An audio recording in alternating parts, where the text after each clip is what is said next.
Break के बाद आपका खैर मकदम है। मुल्क की 3 लोकसभा सीटों पर शमूल दादरा नगर हवेली और 13 रियासतों में असम्बली की 29 सीटों पर ज़िमनी इंतखाबात के लिए आज वोटिंग जारी है। वहीं मगरबी बंगाल में 4 सीटों पर ज़िमनी इंतखाबात हो रहे हैं। हमारे नुमाइंदे ईरान रॉय भी हमारे साथ मगरबी बंगाल से जुड़ चुके हैं। ईरान, ये बताएं कि किस जगह आप मौजूद हैं और किस तरह का वोटिंग परसेंटेज देखने को मिल रहा है।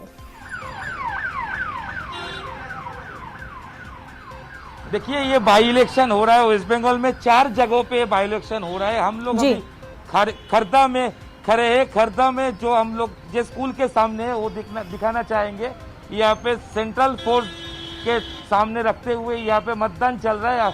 अंदर का जो छवि वो दिखाने के लिए कहेंगे कि कोविड विधि मान के सबको मास्क पहनना, सैनिटाइज देना, ये सब कर रहा है जो लोग है। अंदर जो है जो एजेंट वगैरह है, यहाँ पे अंदर का जो विजुअल है और ये बाहर का जो विजुअल दिखा दे रहे हैं जी। यहाँ पे जो सेंट्रल फोर्स है और मूव कर रहा है, वो आ रहा है। अभी तक बाई इलेक्शन हो रहा है, इसके वजह से अभी तक सुबह से 10% तक मतदान हुआ है जी।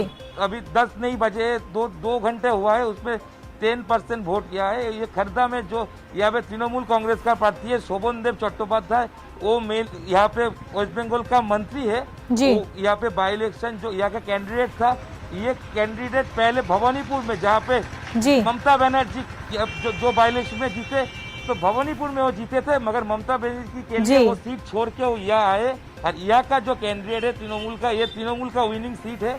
वो यहाँ पे टीएमसी का कब्जा खरदा की सीट पर, लेकिन तमाम तर तस्वीरें 2 नवंबर को साफ हो जाएंगी। ईरान रॉय, बेहद शुक्रिया तमाम तर तफसीलात के लिए।